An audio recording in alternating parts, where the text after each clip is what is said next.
Mga bossing, kagabi pala, ninakawan tayo sa loob ng tindahan. Kung meron akyat bahay, ito naman akyat tindahan.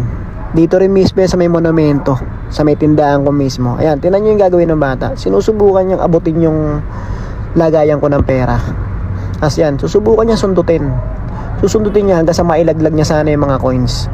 Kaso hindi niya mailaglag kasi nga maraming laman yung coins. Siguro nasa mga 1k din naman yan. Or higit pa. Kasi may mga 20s, 10s. Basta barya. Kasi yan, subukan niya. Pero dito pinagtataka ko, habang sinusundot niya, namatay yung CCTV. Kaya kala ko nga dalawa sila. Pero isa lang makikita nyo rito. Yan. Ayun, biglang lumipat sa iba. Tapos dito tayo sa may kabilang CCTV naman. Yan.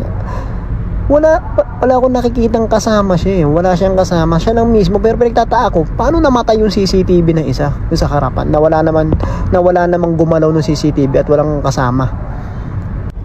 At dito, nung hindi niya na mailaglag yung coins, hindi niya makuha, ang ginawa na lang niya, umakit na lang siya sa may pinakisame. Kasi ano lang naman yun, parang trapal lang na naka-cover. Kasi yan, yung pinaka-coins na yan, yung hindi niya mailaglag,